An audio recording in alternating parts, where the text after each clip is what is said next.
What's happening? It's your boy, D. Mar.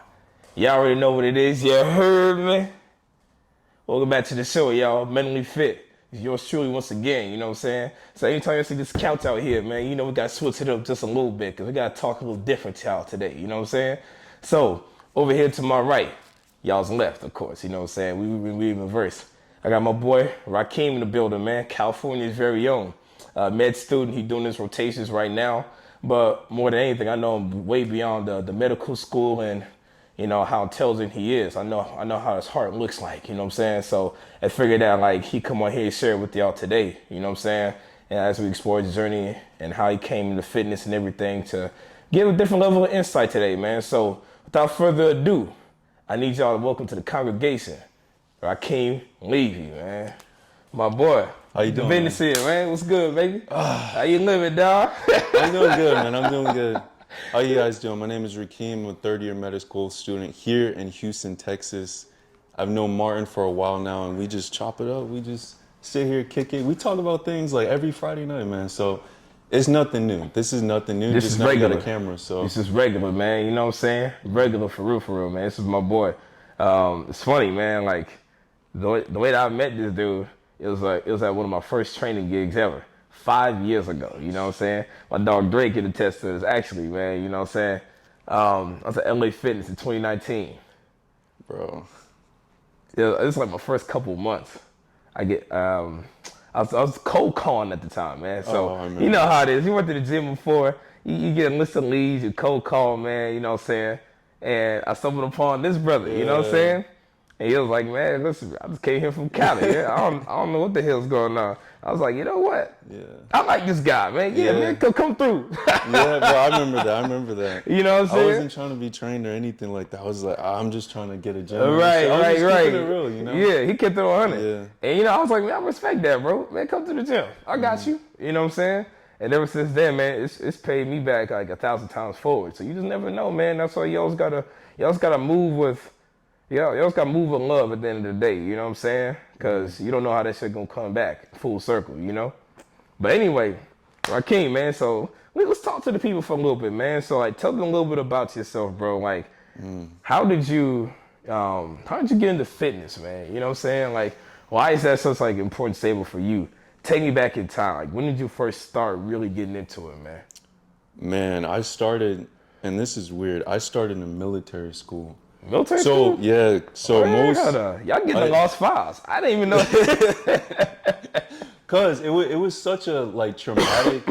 I would say it was kind of like a traumatic experience going through it. Because I was 14 years old, and I was in high school, and I wasn't even getting bad grades, but my parents were like, okay, he's acting up. They're from Jamaica, so you know, like... Oh, yeah. Y'all Jamaicans are tough. They're like... Y'all tough, man. The grades went down. They're like, all right, you're out of here. So they kicked me out and they sent me to a military school in Missouri.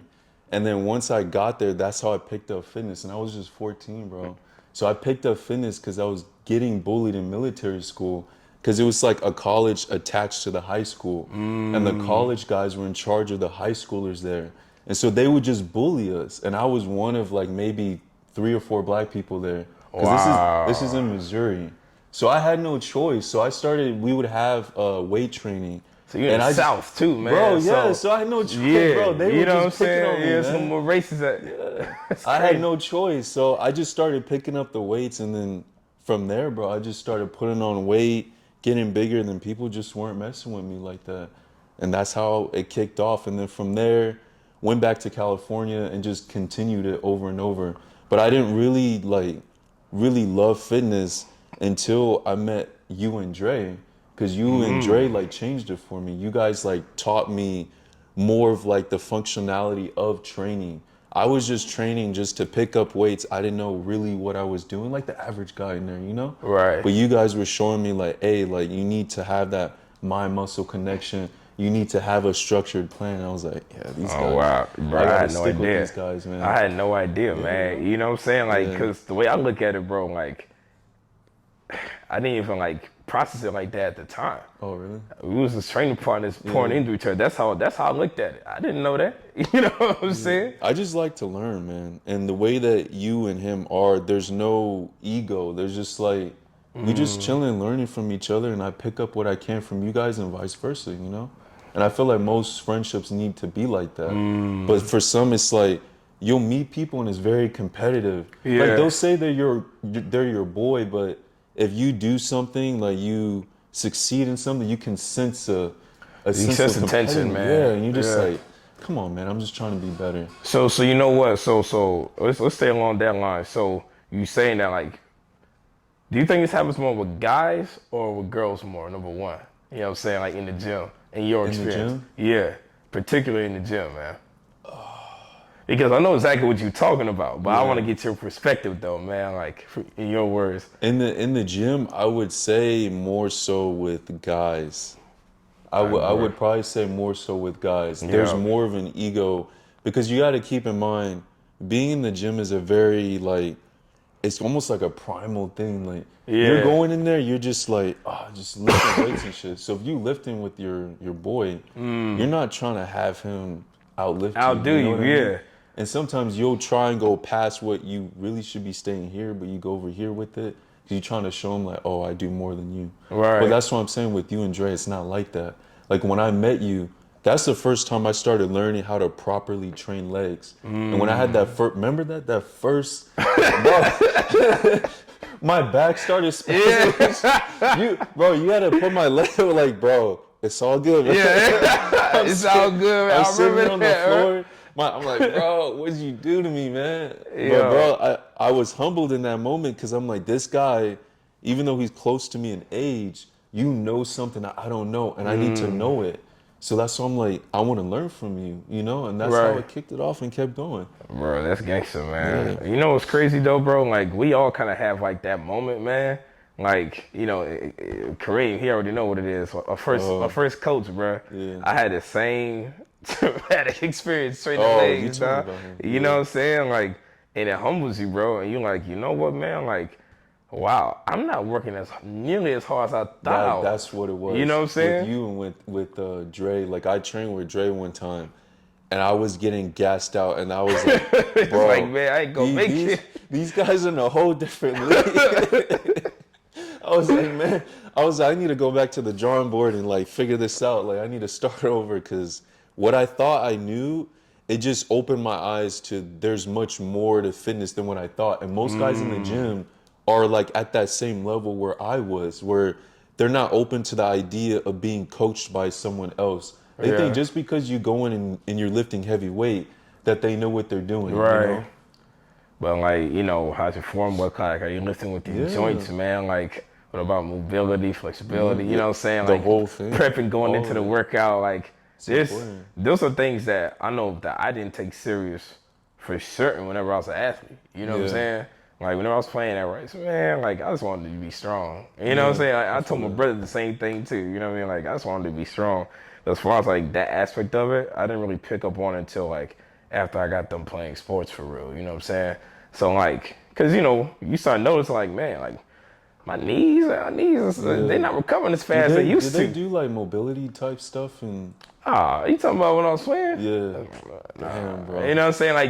Like we would do movement prep, you know what I'm saying? Like we'll foam roll, man, like hit some activation stretches, which is still like, you know, properly like, you know, prepping yourself for a workout. But when it comes down to like them like individually teaching me, it's like, hey, you got anterior pelvic tilt, man, like your hip flexors are very tight, man. Like here's what you can do for it.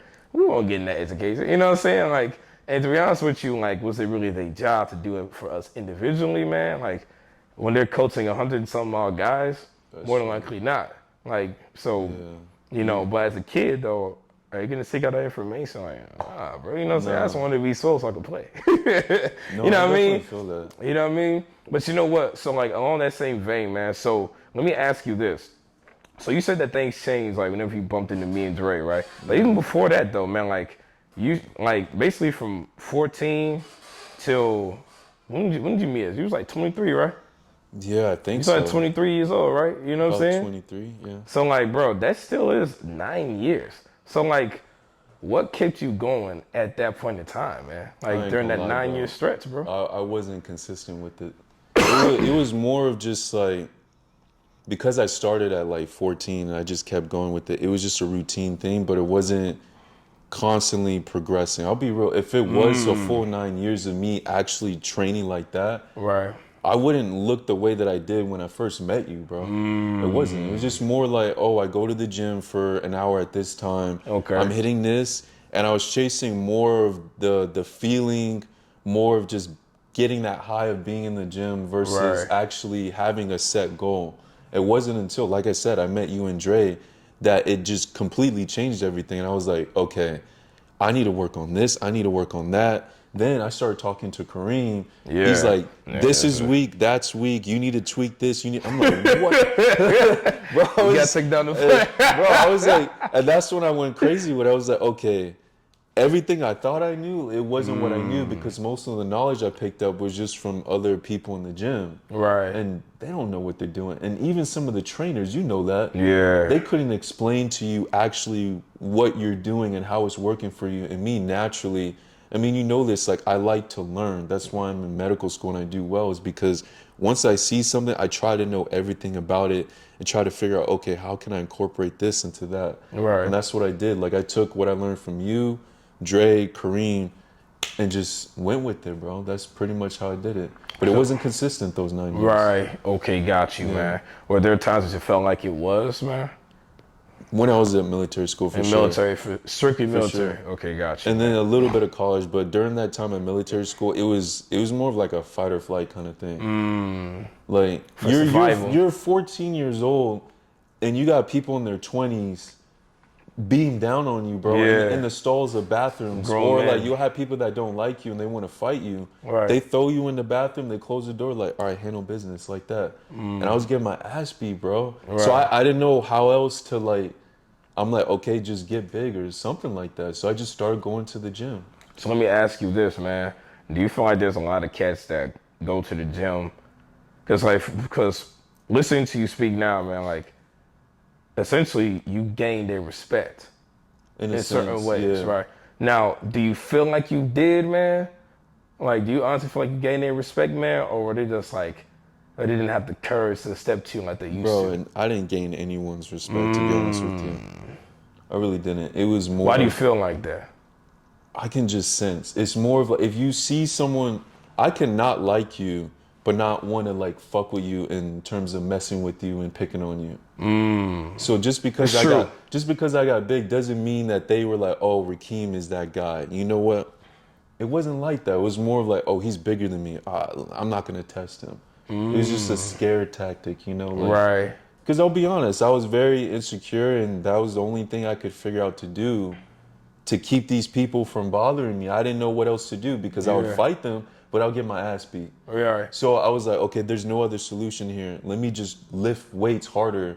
That's all I knew. I'm just a kid. I don't know what else to do. Right. And I noticed as time progressed, people stopped fucking with me like that. So then I was like, okay, let me keep doing it. And that's how I just kept going with it, bro. Do you feel like that's where like a lot of guys are at with it? Like I think today? a majority of guys, bro, a majority of guys get into fitness training like that, either one, to impress women, or two, because of their own insecurities. The same way, I mean, it's true though. It's very true. It's very you true. ain't It's the lying. same way that you see, and I'm not like trying to take a dig at women, but for some women, if they're insecure, they try to make up for it by like applying more makeup or going more in that regard. So you got to think in terms of men. How do men do that? If you look at a young boy, they would think, okay, let me try and get bigger, because if I get bigger, I'm gonna gain get more girls, respect, yeah. and guys are gonna respect me. You got to understand, as a kid, your level of intelligence in terms of how you think about the world is not at that point in which you're like, oh, maybe if I do this and that, people will stop messing with me. You're thinking about the simplest solution. So you're like, if I lift weights harder, I get bigger, people stop messing with me. I Right. get girls too at the same time. Yeah. Let me do it. But you know what's crazy though, man? Like, you know, I had this conversation with somebody the other day, man. Like, when it comes down to it, like, I done seen dudes look regular in the gym, man. Yeah. Coming with some baddies though. That's You know what I'm saying? That's a different thing. It's a conundrum, man. That's a different thing. Guys like that Like in the gym. that come with girls like that, and they're regular looking guys. Yes. Because I feel like their game is better in terms of how they speak and they talk to women. They understand women. I'm not saying that you need that to pull women like looking big. I think we Right. all know that. Oh, for sure. But You know. most guys, that's their go-to solution in terms of if I look good, six-pack abs, I get girls. It'll get your foot in the door, but the minute she hears you speak, She's she like, gonna run the other way. She on a 40-yard dash the opposite direction, She man. like, this boy's a cornball. They're going. It'd be the ones that they don't have nothing going on, but they can speak. Yeah. That's the ones that get them and keep them. Right. You know? It's so interesting, man. Yeah.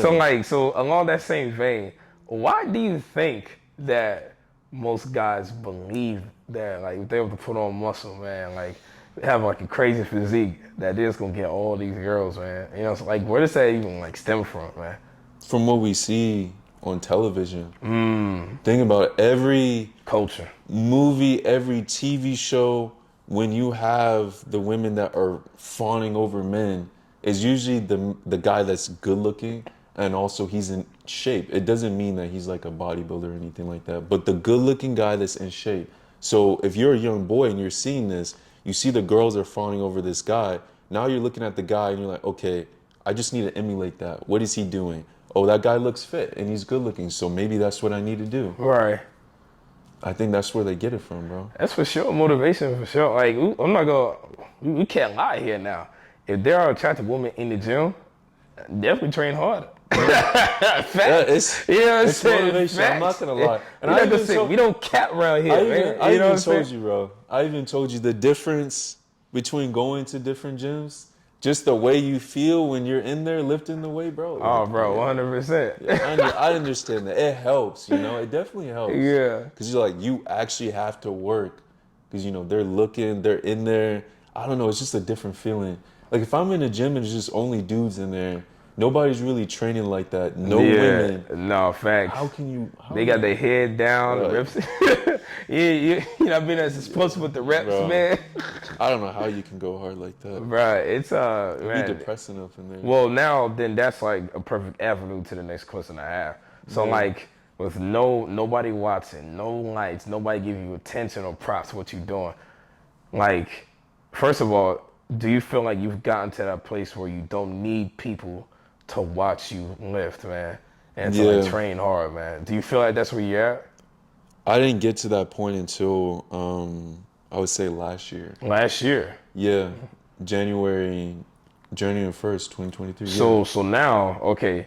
So what changed for you to get to that point then, man? Really, David Goggins, man. Yeah, David Goggins, that's bro. That's a bad dude, Yeah, man. bro, that's a what bad changed dude. because I'll be real with you. I noticed a number of things going on in terms of the gym. I always needed pre-workout. I always needed to go in at a certain time, like a certain atmosphere of people around. Right. I always needed music, and I always needed to feel like, oh, I'm ready to go. In order for, if I had all those, then I could perform in the gym and I could get the body that I wanted. But if any of those things were missing, then it was like I couldn't really tap into like getting into that mindset. And I'm like, why is that? And I realized I was relying on having motivation. Those factors are motivating, right? Right. In order to accomplish a goal. But one thing I learned from him is doing the work without being motivated. Motivation is like a kindling to the fire, right? Right. Starting it. But if you just have it in your head to just do the work, be consistent, that fire will never go out. And for me, it would always go out. And that's why I'm saying I started training when I was 14, but let's be real. If I was consistent with it throughout the 9 years, I would look very different. very different. But because there'll be peaks and troughs with everything. Like I'll get motivated, but then it'll just go down and it go up and it go down. So I think that's what changed for me. Because in January 2023, I started running, and I hate running, bro. Yeah, But I just remember wanted- that. You hated it. I just wanted to be And consistent. I ain't mad at him for that either, man. Yeah. No diss to the marathon runners, man. I know y'all peeping this right here. You know what I'm saying? But he doing all that stuff, man. I live with Yeah, it, man. it's not easy, man. I hate it. I don't have fun with it, bro. I hate it. But so you mentioned motivation kickstarts it and the discipline and consistency comes later. Yeah. So, but like honestly though, man, like everybody says that. right? Yeah. Be disciplined, be disciplined. But like, how do you become? Well, first of all, how do you become disciplined? You know what I'm saying? Just by Where does that stem from for real? Where does it just stem from for you? just doing it. I mean, honestly, it's not even. This is the crazy thing, man. Like, what do you think about when you're out there running? Because you know you hate it, right? But then, like, what keeps you going? I'll be honest with you, bro. Just the thought of not being a fucking bum. Because, bro, you know where I was at a certain point in my life, right? You remember where I was at in that apartment. And when I started running in January, really, bro, when I mean, I would do 14, 15, 20 miles, 26 miles, bro. It's a marathon. After a while, like, It's a you're just marathon, in bro. your head. And I just keep thinking to myself, I'm like, I'm not going back to that. That's all it was. I was just like, I'm not going back. I have to do this because by doing this, if I can put myself in this kind of pain, I can do anything. It doesn't matter what it is. And it's true because by doing that, whether it be me studying, whether it be me in rotations, I'm just locked in, bro. I don't care. Because in my mind, I'm like, I may not want to do it, but I know I'm like, the work needs to be done. Somebody has to do it, so it might as well be me. Because I know they're not going to do it. And if they Right. do it, they're going to do it half-assed. Right. So I made it known, like, I get shit done, bro. That's just how I am. Right. And I learned that from just putting myself through the pain, doing those things. And discipline is formed by just going out there and doing what you don't like to do. Right. It's really that simple, bro. I don't know why people make it complicated. Well, I think part of it, man, you know what I'm saying, is what you speaking to, man, is like deeper meaning and purpose, man. Yeah. I feel like that's kind of lost, like in the fitness industry. Like, would you say that, bro? It is because we're always, man, I think a lot of people glamorize what fitness is and what going after greatness is.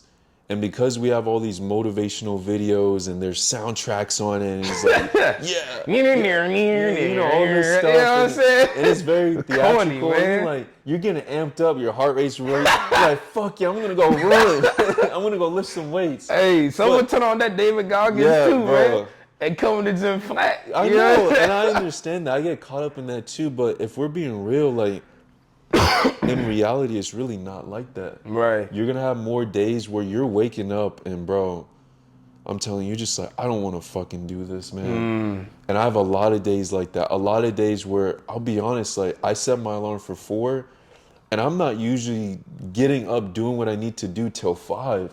Because a lot of times I'm sitting there like, Fighting and I'm slowing down. I'm like, Uh-huh. and then finally I get into like, there's a shift in my mindset where probably around like 5:20, 5:30ish. I mean 4:30, 4:30ish, whatever. I get up and I'm like, okay, let's do this. Right. Then I go get dressed and I'm drinking my thing, you know, like my pre-run, whatever. And by 5 o'clock, then I'm out running. Then when I'm in it, and then I'm remembering why I'm doing this. You know, just getting that mindset. But a majority of the time, it sucks and I hate it. Like, I really do. I really do. I only do it because at my core, if I'm being honest with you, I'm really a lazy person at my core. And I have to do this to keep me like here. And if I don't keep applying a certain amount of pressure to myself, then I'll be here, I'll be lazy, and I'll just be chilling and not doing anything. But you know what though? Like, I'm not even, but I'm gonna challenge that, and here's why. If you're doing these things that you don't want to do, Yeah. does that classify you as a lazy person? And to be honest with you, To the average person, I don't think so. But me telling myself I'm lazy, it's almost like I'm using like some Reverse form of psychology, psychology on man. myself. Because if Yeah. I tell myself, yeah, I'm the man, this and that, I'm get gonna get a little complacent. But if I'm sitting here like there's more work to be done, I'm not doing enough, I'm lazy, like now I gotta go harder. Now I gotta keep moving, like I keep going up. And that's why I'm like that. So I know I'm not lazy, but I tell myself that so I don't become complacent. And especially in what I'm trying to do and achieve, there's no room for that shit, bro. I have people that are out here trying to get to the same place as me. And whenever I'm running, whenever I'm lifting, I have to think about this, that whenever I interview next year for residency, there's going to be someone there, and that is like my competition in life. And I imagine like right now where I'm at, say if I'm studying for an hour, they may be trying to study for 2 hours, so I got to go for 3. And I envision them like I got to beat them, so that when I get to that point where we meet, you know, we're in the interview, because normally the interview there'll probably be a bunch of you in the like a Zoom call or something like Right. that. I'm outperforming them. I'm the better match for the program. It's just like weird stuff I have to think about to keep myself from being lazy. You know, but you know what, man? Like, I think we all do that to a certain degree. Yeah. And to be honest with you, like, you know, I be feeling like that if I'm not being productive, right? It's like, man, you could be doing more. Like, what are you doing? Yeah. You know, and you kind of self-deprecate to make yourself do more.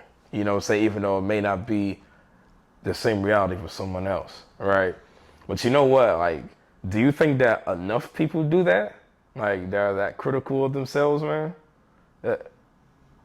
I'll be real with you, bro. And I only can speak on this because, like I told you, at my core, I'm lazy, but I managed to figure out a way to become successful and do what I need to do. So I can recognize people that are lazy and not really about that, because I used to be like that. And I'll be honest with you, there are a lot of people, a majority of these people out there that are like that, Right. that are not really on it like that, but they'll portray as if they are.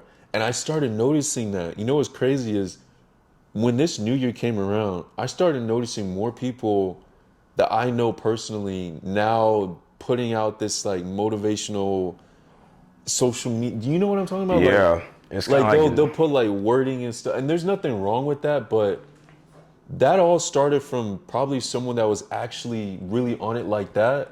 And most people nowadays, they see, oh, I can become famous by doing this, so I pretend as if I'm on it like that, and I will garner a following. And that kind of discredits the people that are actually out there doing the work like that. For instance, like David Goggins, Right. right? There are a bunch of videos with him running, caption, Yeah. music. You know what I mean? He's actually living that. And when he speaks, man, like it's authentic, and he's able to really like paint a picture Yeah. of like what he's actually going through in his mind, his mindset, man. He can speak to it. Like you can tell when somebody can speak to it, man. Yeah. You know, like let me ask. That's a perfect segue, man. So you mentioned social media, man. Yeah. How everybody kind of like getting this kind of Yeah. like the pseudo like motivational Yeah, I feel New Year's resolution talk and all that, right? Yeah. So like, what do you see as far as like the fitness influencer game like nowadays, man? What's changed since like you really started paying attention to it? Is It's it in really, the it's first not. question is actually, is it in a healthy space or is it a bad space, man? Overall, I mean, I think that's obvious. It's in a bad space. And I'll say why is this. that? I'll say this about social media. I remove like all my stuff on there because I did once when I started doing the running thing, right? And I started putting it up on social media, I noticed I got caught up in putting it up there not because I was trying to motivate people, but then I got caught up in, oh, everyone's watching and people are hitting me up, and then I got to make sure I put it up there now. Then the next day start putting it up. Then it became a thing of I have to run because I need to put up a video so people can do this and like and this.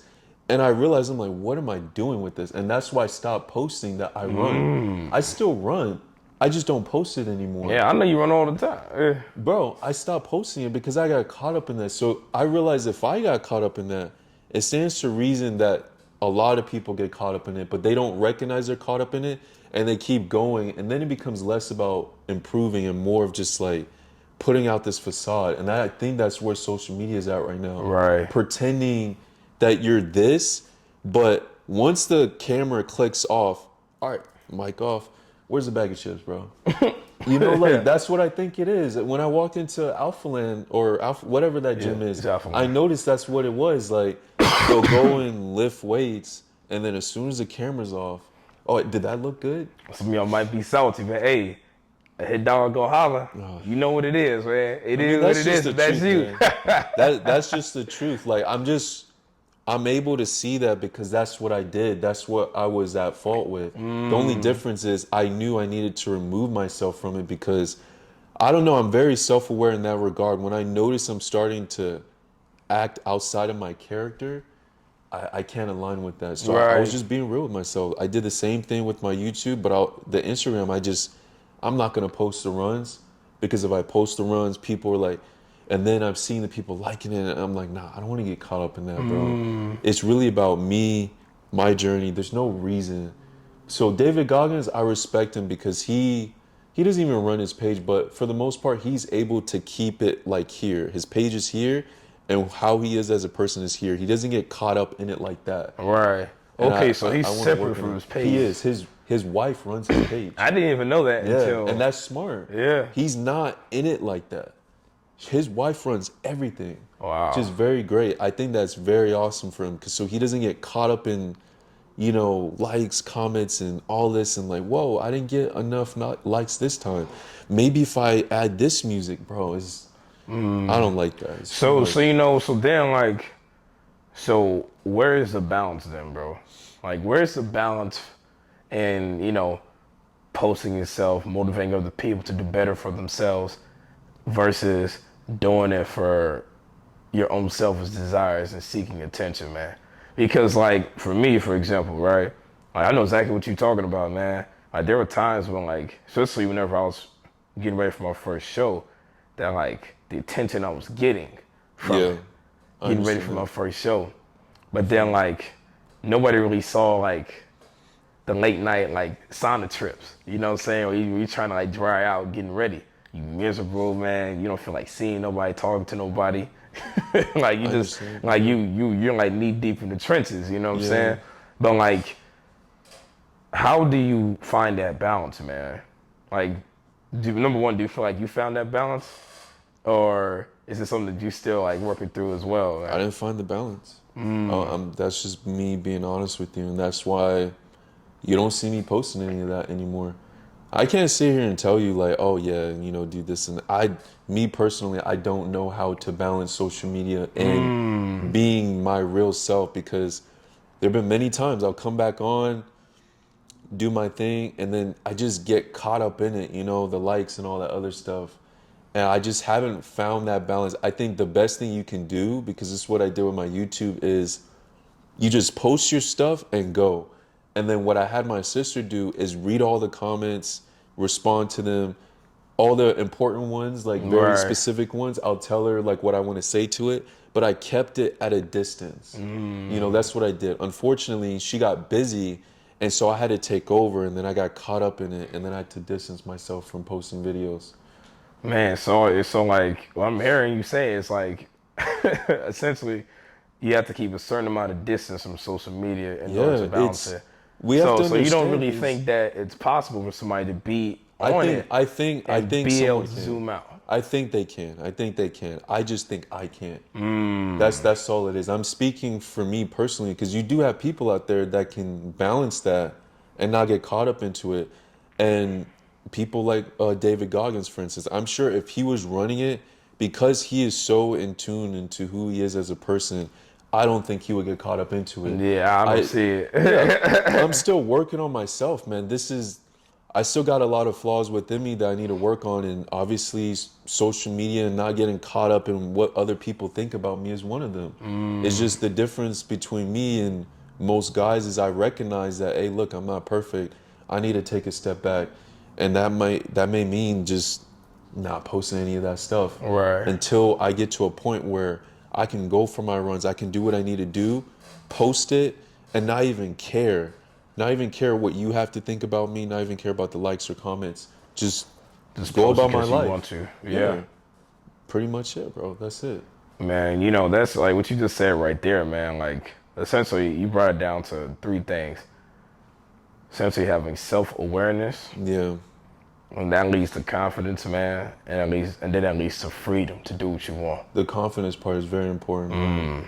Because part of the reason why a lot of people can't remove themselves from social media is they lack confidence. It directly tied to it, man. The most insecure people, when you don't have confidence within yourself, you're going to try and derive it from something else. If you have people on social media that are, wow, cool, wow, likes going up. Right. Inevitably, now you're going to attach yourself to social media and you're going to try and get your confidence from that. Right. That is most people on social media right now. You meet Wow. some of these people that have all these big pages in real life, they're really not like that. Bro. Like they're just I've seen so yeah. many times, man. Like so many times. Yeah. Yo, keep going though, man. No, but I'm being serious. They're really not like what you see on there. It's just, it's almost like social media will give you a false sense of what you think reality is. It's not real. The likes are not real. These people don't care about you. Right. Like the minute you switch up your content, you stop doing what you want to do, they will drop you like a fly. Yeah, 'cause and your whole life is you make the wrong mistake, you say the wrong thing and get canceled. They don't care about you. They will end you. It's not real, bro. They'll end you, man. You know what I'm saying? Ain't no game out here, dog. It's not real. You That's know, the crazy thing. But you know what, man? Like, Rakeem, like, this is the thing that's wild, though. Like, when I talk to most people in real life, we are all aware. I have yet to run this to one person that will tell you, yeah, nah, social media does not have a detrimental effect on people, including myself. I've yet to run into somebody like that. But yet, we do it anyway. Because Especially in fitness, right? Yeah. We do it anyway. Why?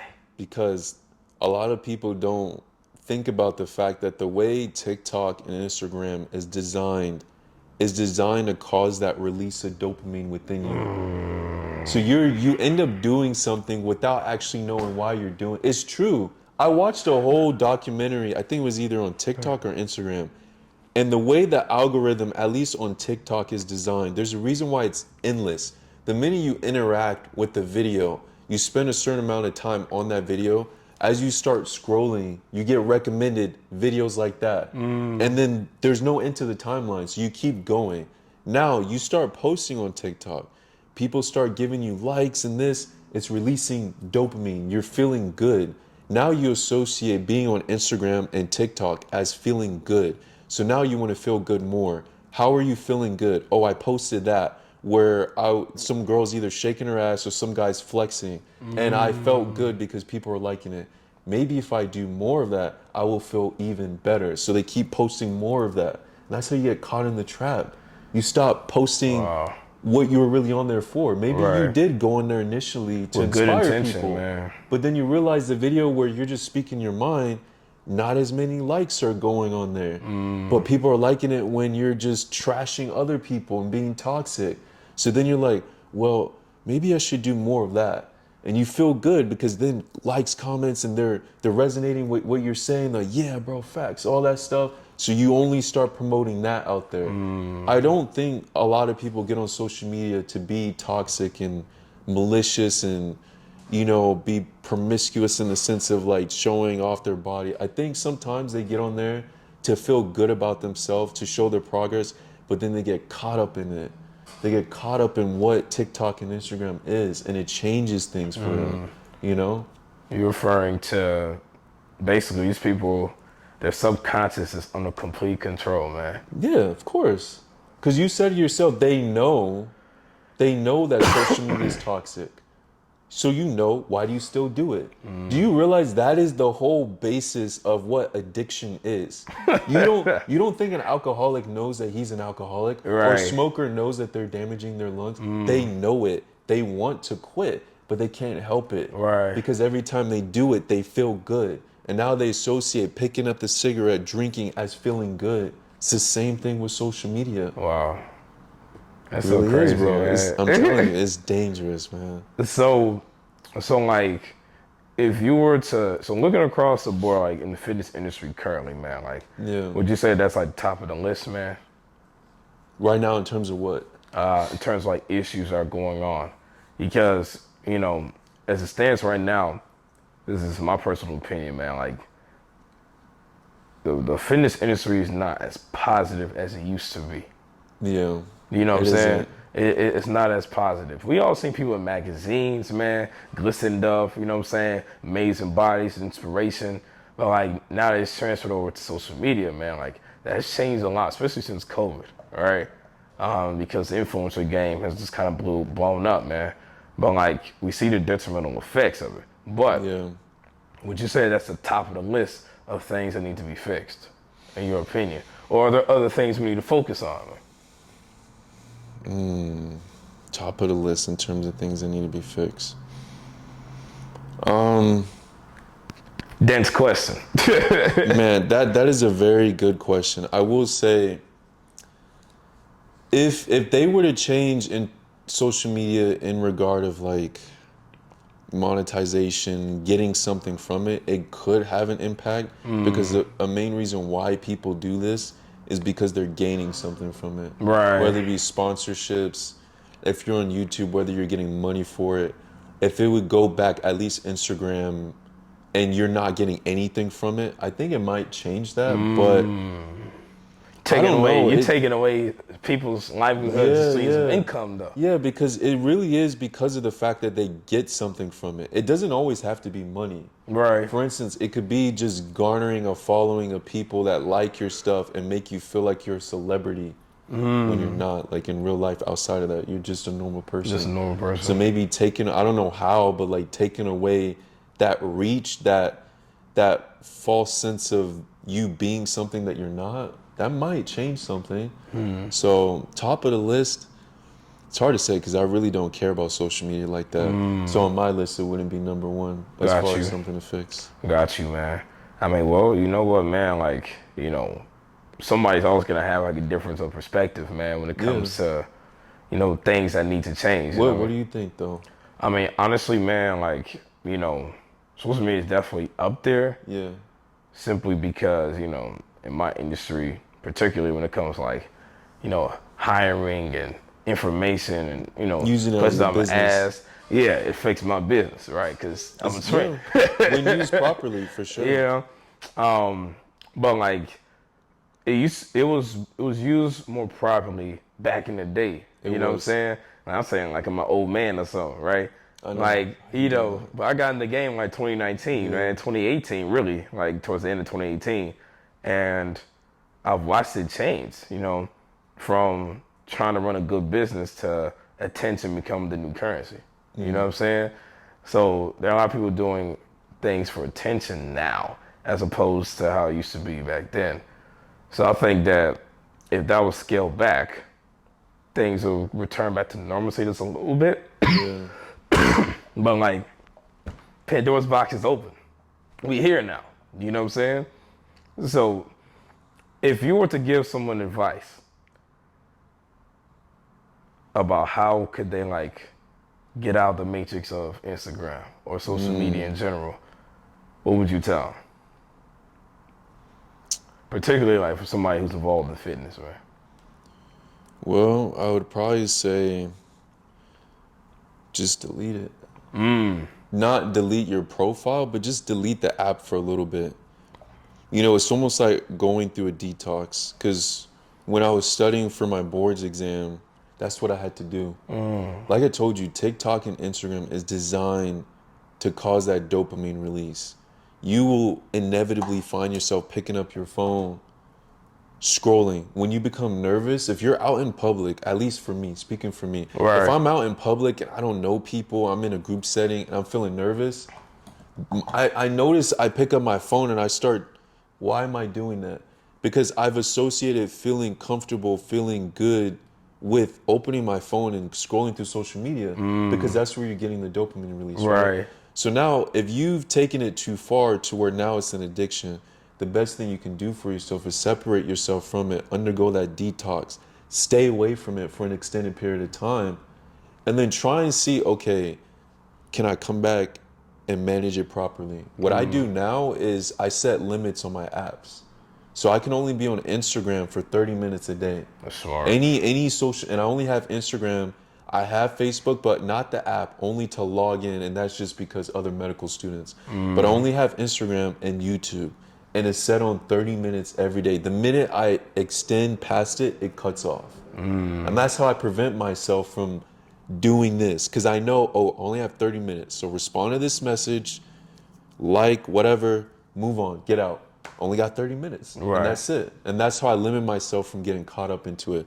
Because if you just delete it, are you really treating the problem? Are you You get what I'm saying? Yeah, you put a Band-Aid over Yeah, the you cut. just moved it out of the room. Yeah. But the minute it's reintroduced, you're just gonna fall into the same thing, and that's what happened with me. So I'm like, okay, avoiding it is not gonna solve the issue. I can use it like a business tool, like you guys do. You know, I'm in the medical field. I can network with other medical students, doctors. I got to figure out a way to not get caught up in this shit. So I figured out just limit my time on there. I'm only on there for business purposes. 30 minutes a day is actually a lot of time Yeah, to be on an app. That is. So if I'm just only doing business, that's more than enough time. Anything else outside of that, I don't need to be doing. Why am I scrolling? Bro, Instagram is weird. Like It really is, what bro. we do with it is very strange. Yeah. Why am I sitting here using my time? My time is the one thing I will never get back, to sit here and watch your story of you doing the same thing that I probably do every single day. Why am I doing that? Right. That's very strange if you think about it, but because it's been normalized, we don't think about these things. But you don't get that time back, man. Like, we're already, 13 days into the new year. We have 351 days left. We just celebrated New Year's, like, Moving it felt like fast. yesterday. Right. Like, we're not getting that back, Martin. We're not getting that back. We're 13 days in. Like, that's over. Right. You can't go back to that. And I'm going to waste it looking at what you're doing. Like, I need to be working on me. I got so much to work on within myself. Why am I doing that?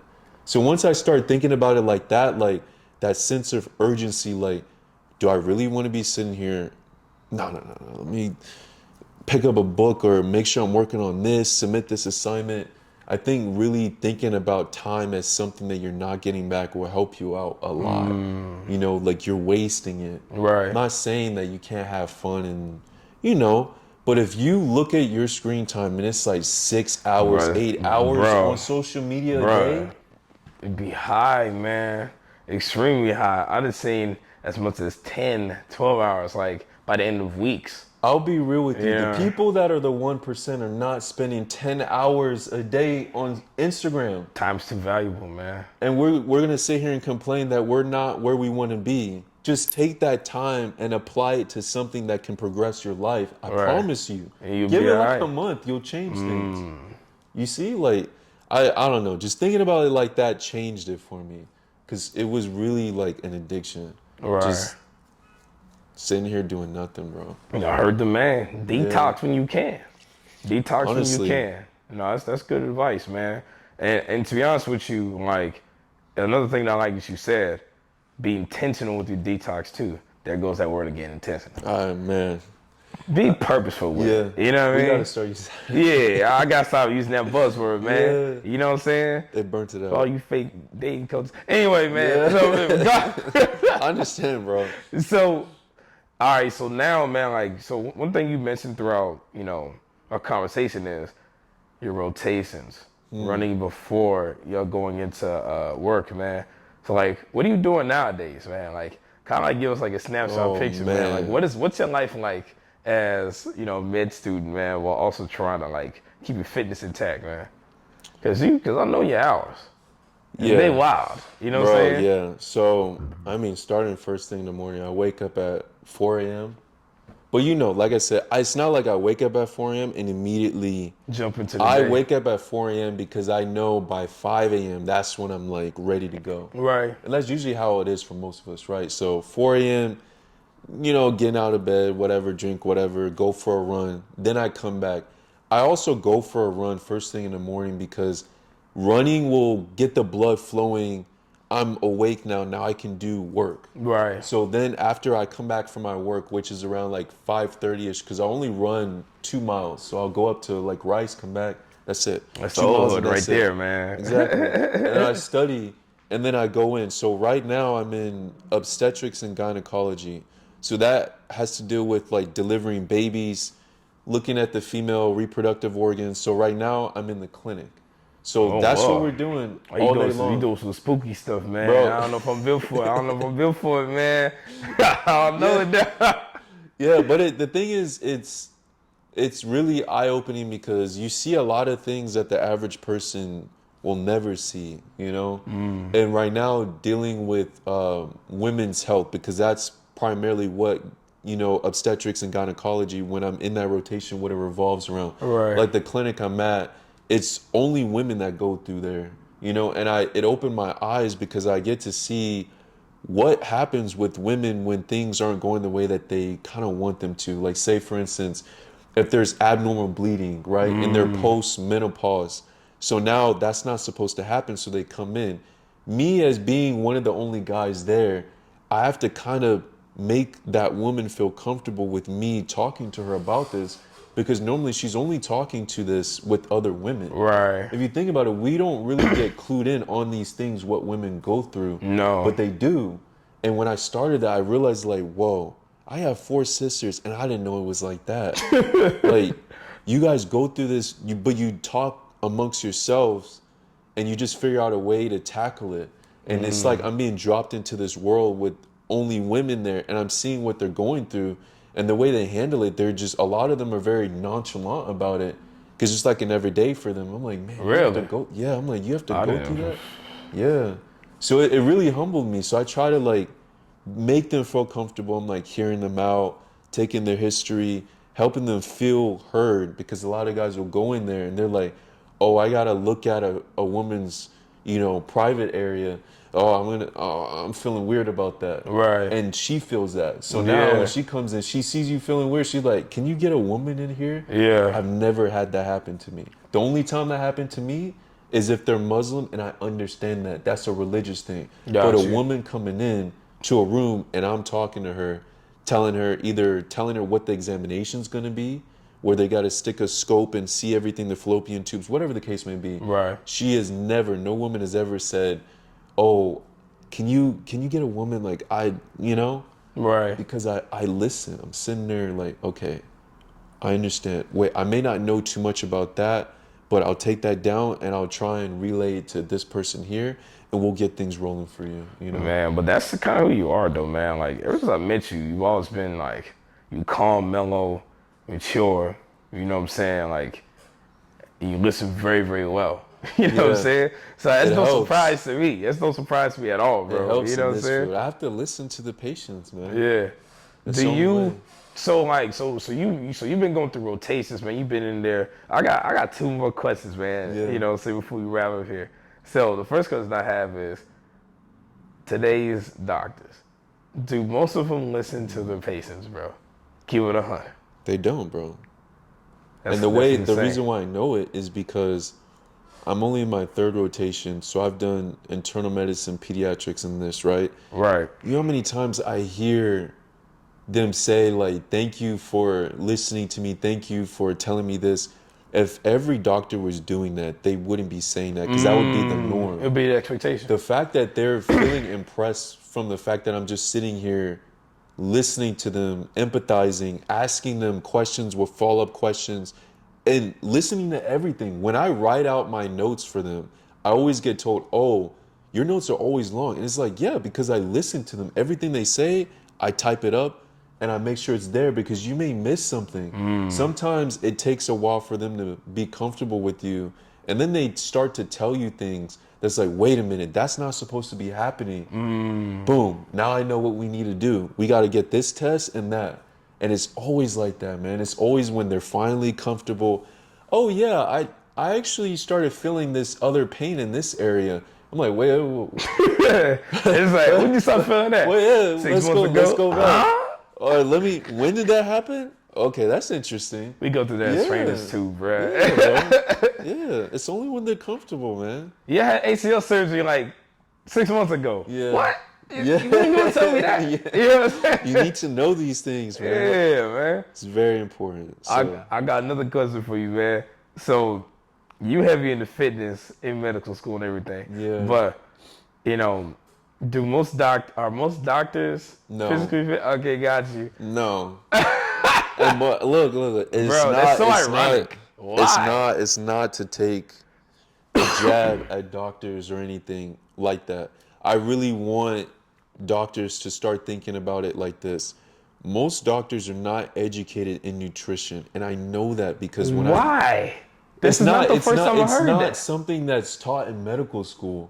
But in my opinion, when you're starting to become a doctor, and you notice that there's a gap in your knowledge on something, I think it's on you to go out there and get that education on it. I don't think you should sit there and be like, well, I wasn't taught it, so I don't need to know it. If your patients are always asking you about nutrition advice, you need to go out there, get a cert, whatever you got to do to learn about nutrition. So when they ask you, you're not sitting here giving them BS advice, sitting here telling them, oh, just do this and do that. Just eat a salad and, you know, drink a little more water and you'll be all right. I do my research and I'm not even a doctor yet, man. I like research heavily because when they come to me and talk to me, even though I'm not a doctor, they're expecting that I come with the knowledge of a physician. Right. They're sitting there asking me questions. And I can't sit here and be like, well, I never took a class on that, so I don't know. I'm sorry.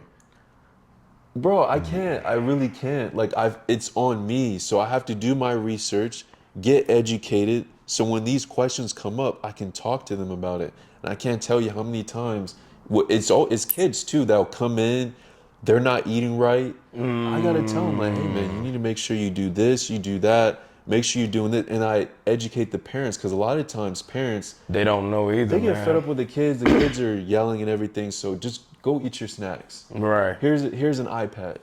And they give them an iPad and they wonder why they have ADHD. Well, you get into... Bro, there's research in that. iPads, kids getting iPads, damaging the frontal cortex. It's not fully developed, so they're watching this. Instant dopamine release. Then you wonder why. You take the kid, you're trying to have Billy whatever do his homework. He can't sit there. Yeah. He's so used to being so stimulated by the iPad. You want him to sit down and write out an essay on a piece of paper? And focus. I'm telling you, you know that's an actual diagnosis now. Yeah. I actually had to start diagnosing kids in pediatrics with that. Wow. Yeah, I think it's called something about excessive use of electronic devices. That is a diagnosis now. And I was like, what? No, what? And I would see these kids come in, I'm trying to work them up. Hey, I need to take your blood pressure. Like, they're sitting here like they can't even hear you. They're so locked into their iPad. They're so locked. And then I'm like, okay, now I see why mom thinks he has ADHD. He doesn't have ADHD.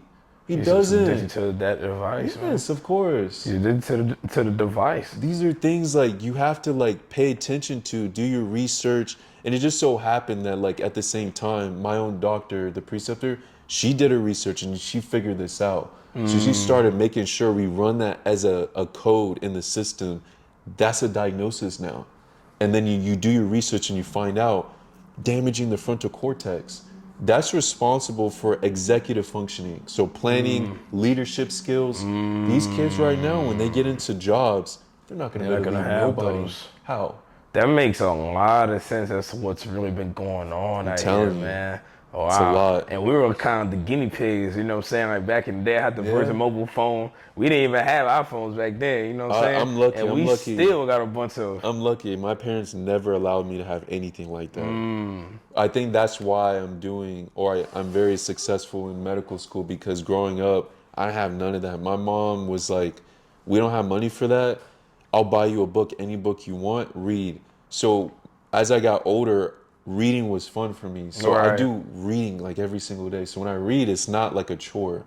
And I realize, I'm like, man, I need to make sure like I carry that on with my kids. Right. You want to play the game system? I'll allow you, but earn it. But a majority of your time, you're in the books. That's how it was for us. We couldn't play video games during the week, man. Yeah. You know what I'm saying? That's we could only play like on the weekends, bro. And like we looked forward to it. But it got to the point where like, dog, like my PS5 collecting dust. I don't even play games no more. You know what I'm saying? Like, and then obviously, you know, once I started getting like older and older, man, like they're a little more lax on it. You know what I'm saying? I'll go play Smash Bros with the homies. You know what I'm saying? Yeah. You know what I'm saying? You know, but it's like earned. You know, it's like, earned though. You're not over here playing video games. You don't feel entitled to it, man. Yeah. You know what I'm saying? Because then once you feel entitled to it, you addicted to it, and it's a wrap. Of course. It's a wrap, man. Man. Dog, this has been a really, really good conversation, man. Like you open up my eyes to a lot of stuff, man. That like we definitely gonna have to do another episode and essentially, you know, so I deep dive more into that, man. You know what I'm saying? It's a lot, bro. So so make sure y'all paying attention, man. You know what I'm saying? We got some good content on the way for y'all, man. But once again though, I need y'all to like, comment, subscribe, man. You already know. So Rakeem, like, how can people get in touch with you, man? I know you got a channel as well. So give some people some information on that, man. How can we get in touch with you? So I only have two. So Instagram and YouTube. So Instagram is @_RAKEEM as in Mike. And the same thing for my YouTube channel. It's just Rakeem, same deal. And that's where you find me on there. So I'll be putting some videos up there pretty soon. But yeah, Martin, like, I appreciate it. Oh, man, it's been a dog. long time coming, bro. Dog, Like, facts. We've been talking about this for a minute. So it's just the fact that I'm finally here years later. Right. Like, bro, I'm so proud of you, man. Man, dog, I'm proud of you, man. You know what I'm saying? Like, you, I mean, to be honest with you, you pushed me. Like, for those of y'all that know, man, when it comes to mentally fit, this guy was one of the main dudes to push me to do this stuff, man. You know what I'm saying?